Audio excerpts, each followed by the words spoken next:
محترم بزرگ اور دوستوں، اللہ تبارک تعالیٰ کا بے حد ہم پہ احسان ہوا کہ جس اللہ رب العزت نے ہمیں نیند سے یعنی چھوٹی موت سے اٹھا کر اپنے سامنے پیش ہونے کی توفیق عطا فرمائی، یعنی نماز فجر باجماعت ادا کرنے کی توفیق عطا فرمائی اور مختلف گھروں سے نکال کر ایک جگہ جمع ہونے کی توفیق عطا فرمائی۔ ہماری بستیوں کے اندر، ہمارے علاقوں کے اندر کتنے ہی لوگ صلاحیتوں والے، مال والے، وقت والے، اور اللہ رب العزت نے ہمیں چن کر یہاں لایا۔ اللہ رب العزت کا یہ بہت بڑا احسان ہے کہ اللہ نے ہمیں ایمان والے گھروں کے اندر پیدا کیا اور ایمان کی نعمت ہمیں گھروں کے اندر ملی۔ نبی علیہ الصلوۃ والسلام کے دور کے اندر دیکھو کہ صحابہ رضی اللہ تعالیٰ عنہ نے اس ایمان کے اوپر کتنی مشقتیں اور کتنی تکلیف، اور آپ علیہ الصلوۃ والسلام کے بارے میں کتاب میں آتا ہے کہ آپ علیہ الصلوۃ والسلام نے فرمایا کہ ایمان کے اوپر جتنا مجھے ستایا گیا اتنے کسی نبی کو بھی نہیں ستایا گیا، اور ہم اپنے گھروں کے اندر بیٹھ کر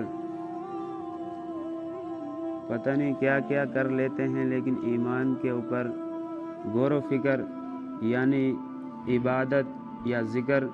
یہ ہمیں توفیق نہیں ہوتی۔ اللہ تعالیٰ جس کو توفیق دیتے ہیں وہی انسان یہ دین کا کام کرتا ہے، لیکن اگر محنت نہ ہو، جذبہ نہ ہو، شوق نہ ہو تو اللہ تعالیٰ اس انسان کو یہ توفیق نہیں دیتے۔ تو کسی شاعر نے کہا ہے، خدا نے اس قوم کی حالت ابھی تک نہیں بدلی، نہ تھا شوق جسے اپنے بدلنے کا۔ جب شوق نہیں تھا تو وہ کیسے بدلتے؟ اپنے اندر شوق بھی ہونا چاہیے، جذبہ بھی ہونا چاہیے، جس سے اللہ تبارک تعالیٰ ہمیں توفیق دے دیتے ہیں۔ تو عالموں نے جو ہمارے سامنے اس تبلیغ کے اوپر محنت کے لیے 6 صفات رکھے ہیں، تو عالم کا دماغ کتنا خطرناک دماغ ہوتا ہے، جنہوں نے 6 صفات میں سارا دین تو نہیں ہے، لیکن اس پہ اگر انسان عمل کرے تو دین پہ چلنا آسان ہوتا ہے۔ کلمے پر اگر انسان محنت کرے تو اس سے کفر ٹوٹ جاتا ہے۔ اگر کوئی انسان کلمہ پڑھتا ہے تو اس کے الفاظ بھی سیدھے ہونے چاہیے، اس کا معنی اور اس کے الفاظ کے جو کلمہ ہم سے تقاضا کرتا ہے یہ ہمیں پتہ ہونا چاہیے کہ کلمہ ہم سے کیا تقاضا کرتا ہے۔ آج اگر کہیں کلمات پڑھی جاتی ہے تو اتنی جلدی پڑھتے ہیں کہ کلمے کے الفاظ تک درست نہیں ہوتے، اور پتہ نہیں کیا کیا پڑھ دیتے ہیں، کلمے کی بے ادبی کر دیتے ہیں، جو کہ انسان کا معیار ہے، یعنی انسان کی کامیابی کا ایک چھوٹی سی ایک لائن میں جو کلمہ لکھا گیا ہے، لا الہ الا اللہ محمد رسول اللہ صلی اللہ علیہ وسلم، اس کے الفاظ ہم نے درست کرنے ہیں، اس پہ محنت کرنی ہے، تب جا کے ہمارے دلوں کا کفر جو ہے وہ ٹوٹے گا۔ اور جب کفر ٹوٹ جائے گا تو پھر نماز کے بارے میں آتا ہے، نماز پہ محنت کرنے سے فحاشی ختم ہوتی ہے۔ اگر ایک انسان نماز پڑھتا ہے تو اس کے دل میں فکر ہوگی کہ میں نماز پڑھتا ہوں، میں چوری نہیں کر سکتا۔ اگر چوری کی طرف جائے گا بھی تو پھر اس کو خیال آئے گا کہ میں نماز پڑھتا ہوں، مجھے زیب نہیں دیتا کہ میں چوری کروں۔ یا زنا کی طرف جائے گا تو پھر بھی اس کو خوف آئے گا کہ میں نماز پڑھتا ہوں، مجھے یہ اچھا نہیں لگے گا کہ میں چوری یا زنا کروں یا خیانت کروں یا کوئی اور برا کام کروں۔ تو اسی لیے آتا ہے کہ نماز کے اوپر محنت کرنے سے فحاشی ختم ہوتی ہے، اور علم کے اوپر محنت کرنے سے جہالت ختم ہوتی ہے۔ ایک ان پڑھ انسان ہے، وہ اس کو کیا پتہ ہے کہ علم کیا چیز ہے، اب وہ اپنی کچھ باتیں بنا لے گا جس کو وہ منانے کے لیے اوپر کھڑا ہو جائے کہ یہی ماننی ہے، کیونکہ وہ ان پڑھ ہے، اس کو پتہ نہیں ہے۔ اب جو پڑھا لکھا ہے اس کو تو پتہ ہے، اسی لیے تو کہتے ہیں کہ علم کے اوپر محنت سے جہالت ختم ہوتی ہے۔ اب کوئی پڑھا لکھا جواب دے گا تو اس سے اس کی جہالت ختم ہو جائے گی کہ بھائی یہ اچھا ہے، پڑھا لکھا ہے، اس کو پتہ ہے کہ علم کیا چیز ہے۔ اور ذکر کے بارے میں آتا ہے، ذکر کی محنت سے انسان کی غفلت ختم ہو جاتی ہے۔ اگر ذکر کرتا رہے گا، اپنے جو بیکار ٹائم ہے اس کے اندر ذکر کرے گا تو اس کا وہ بیکار ٹائم بھی کسی کام کا ہو جائے گا۔ اور بیٹھے لوگ اتنے بیکار ہوتے ہیں، ہم اپنی زندگی پہ محاسبہ کریں، پتہ نہیں کیا کیا کام کرتے ہیں، لوگوں کی غیبت کرتے ہیں، بدکاریاں کرتے ہیں۔ اگر ذکر کر لیں گے تو ہماری زبان بھی تر رہے گی، دل میں بھی نور رہے گا اور غفلت بھی ختم ہو جائے گی۔ جب غفلت ختم ہو گئی تو ہم اللہ کے نزدیک ہو جائیں گے۔ جب اللہ کے نزدیک ہو گئے تو پھر ہمیں کسی چیز کی ضرورت نہیں،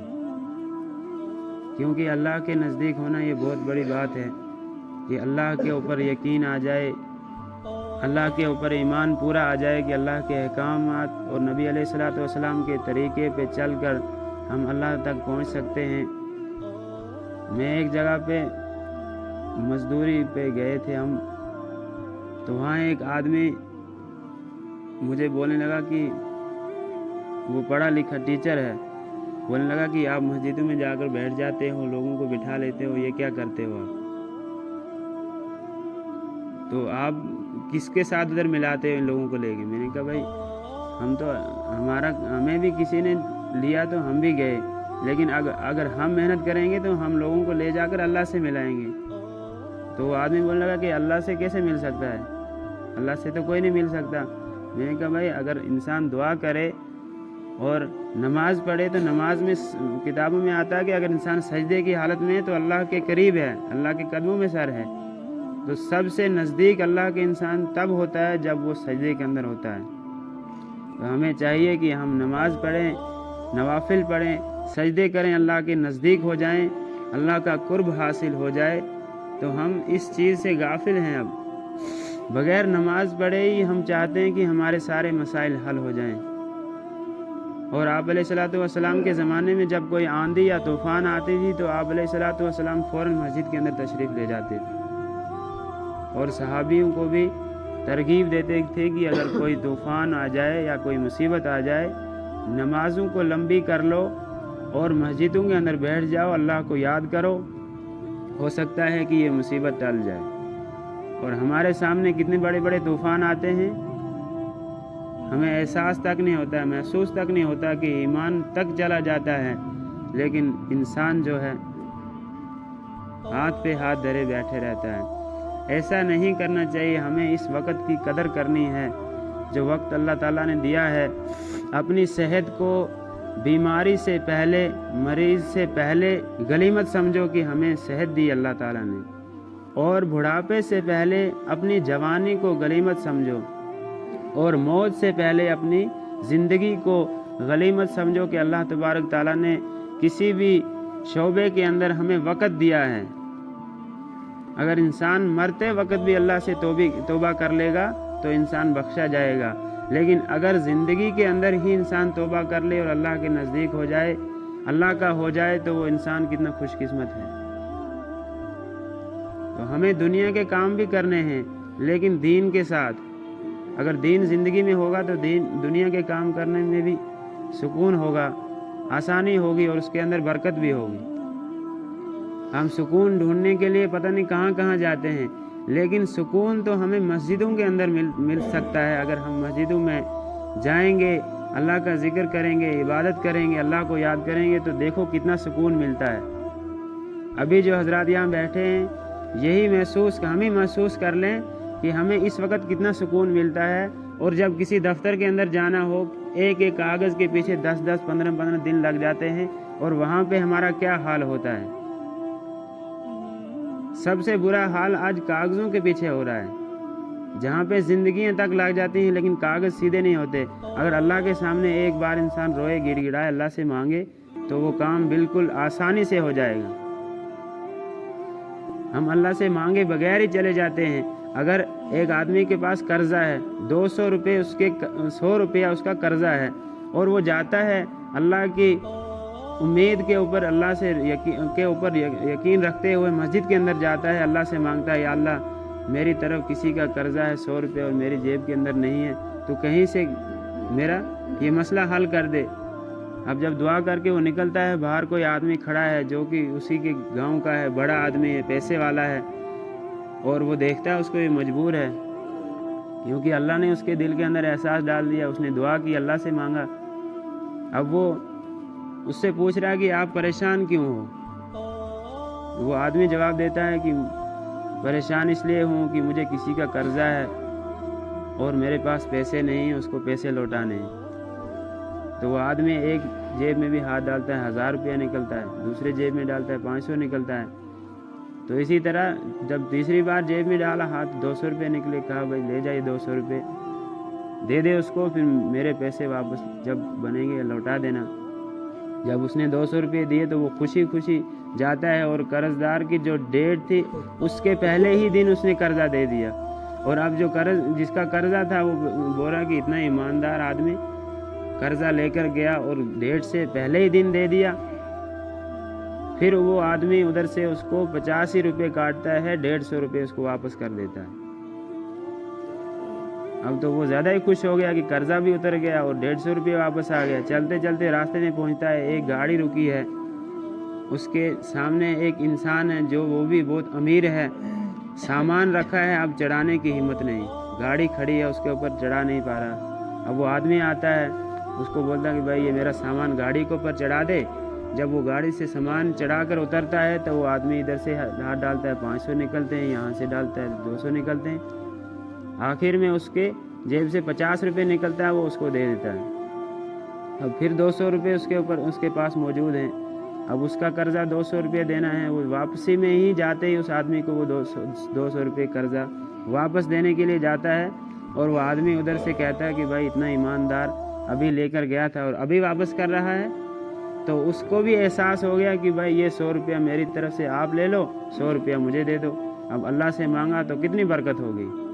اللہ نے ہی دیا، اس کہیں سے دیا اور بغیر کمائے اس کے جیب میں آ گئے۔ تو جب ہم اللہ سے امید لگا کر کسی کام کے لیے جائیں گے تو وہ کیوں نہ ہو، اور اللہ تبارک تعالیٰ نے فرمایا کہ جس کام کی ذمہ داری آپ میرے ذمہ لگا دو، ایسا ہو نہیں سکتا کہ میں اس کام کی ذمہ داری نہ کروں۔ اور اکرام مسلم کے بارے میں آتا ہے کہ اس سے انسان کی جو اگر اکرام اور مسلم کے اوپر انسان محنت کرتا ہے تو دشمنی ختم ہو جاتی ہے۔ اگر دشمنی ہو، اکرام کے ساتھ انسان اس کے پاس جائے گا اور اس کے ساتھ سلام کرے گا، اچھی اچھی باتیں کرے گا، اور وہ انسان متاثر ہو جائے گا کہ بھائی یہ انسان میرا دشمن تھا اور آج کیسے میرے ساتھ سلام کر رہا ہے، باتیں کر رہا ہے۔ تو اسی لیے فرماتے ہیں کہ اکرام اور مسلم کے اوپر محنت کرنے سے انسان کی دشمنیاں ختم ہو جاتی ہیں، اور جب دشمنیاں ختم ہو گئی تو انسان ایک ہو جاتے ہیں، کیونکہ آج کل یہی بگاڑ امت میں چل رہا ہے۔ ایک دوسرے کے ساتھ سلام نہیں، ایک دوسرے کے ساتھ بات نہیں کرتے، ایک دوسرے کے پیچھے نماز تک نہیں پڑھتے۔ ہم نے یہ حالات، میری عمر تو بہت چھوٹی ہے، میں نے یہ حالات دیکھے ہیں کہ ایک گاؤں کے اندر جھگڑا ہو گیا اور وہ ایک دوسرے کے پیچھے نماز نہیں پڑھ رہے تھے۔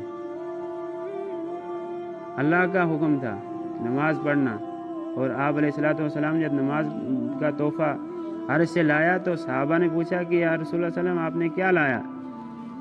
تو آپ صلی اللہ علیہ وسلم فرمایا کہ نماز لایا ہوں، اور صحابہ نے عرض کیا اور خوشی سے جھوم کر کہنے لگے آہ آہ، اور واہ واہ کرنے لگے کہ اللہ تبارک تعالیٰ کے خزانوں کی چابی مل گئی۔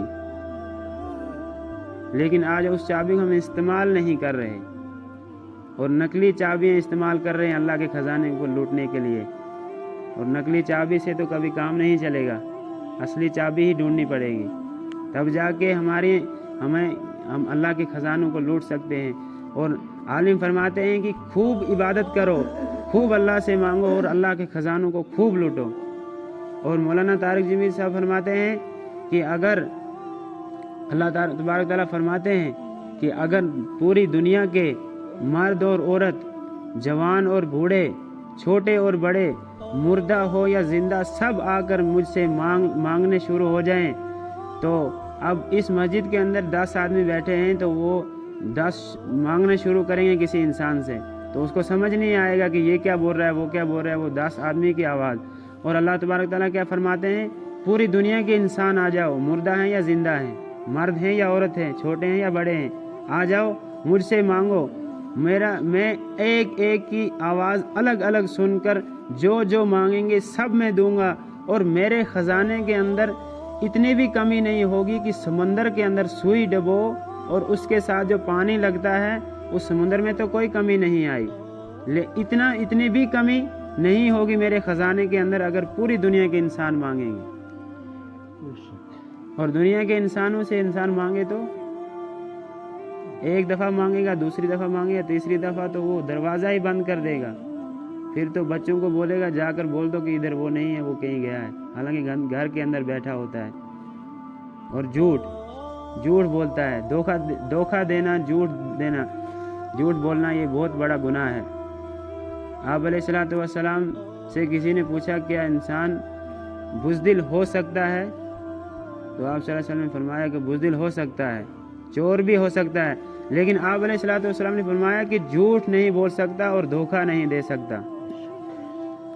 اگر کوئی انسان مجھ سے کوئی چیز مانگے گا کہ میں بول دوں گا اس کو کہ فلاں جگہ پہ آ جانا، میں وہاں آپ کو پہنچا دوں گا، اب وہ آدمی آیا ہے، 2 دن سے ویٹ کر رہا ہے، اب آج کل کے حالات ایسے ہیں کہ کرائے پہ کمرے لینے پڑتے ہیں،